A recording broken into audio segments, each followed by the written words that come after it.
চুয়াডাঙ্গাতে প্রতি বছরের মতো এবারও পর্যাপ্ত পরিমাণে আলু চাষ করেছে কৃষকরা। ফলনও হয়েছে ভালো, তবে হিমাগারের অপর্যাপ্ততা এবং উচ্চ ভাড়ার কারণে আলু নিয়ে বিপাকে পড়েছে কৃষকরা।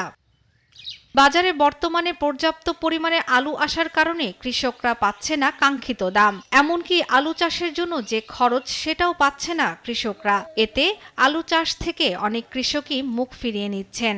এ অবস্থায় অতি দ্রুত ন্যায্য মূল্য নিশ্চিত করতে পর্যাপ্ত হিমাগার স্থাপন অথবা সরকারি ব্যবস্থায় আলু রপ্তানির দাবি কৃষকদের। আমাদের আলুর যে ফলন এবছরে ফলন একরকম আছে, কিন্তু দামের যে অবস্থা 10-12 টাকা কেজি আলু বেচে খরচ উঠবে না, বিঘা প্রতি 10,000 টাকার উপরে লোকসান। দীর্ঘ কয়েক বছর ধরে আমরা আলুর কোনো দাম পাচ্ছি না। বিঘা প্রতি খরচ হচ্ছে 50,000, আমরা টাকা পাচ্ছি 25,000 থেকে 30,000। সরকার যদি চাষি পানের লক্ষ্য না করে তাহলে চাষি সব মরে যাবে।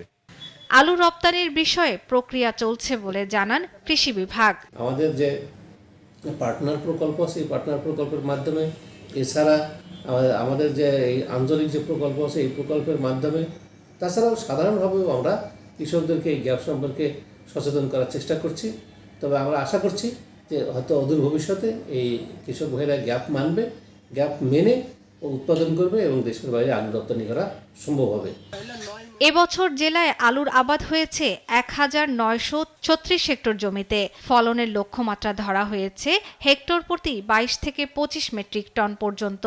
এরই মধ্যে জেলায় 80% আলু কর্তন করা হয়েছে, যেখানে হেক্টর প্রতি 22 মেট্রিক টন ফলন হয়েছে। শর্মিলা কেয়া, নিউজ ডেস্ক, দেশ টিভি।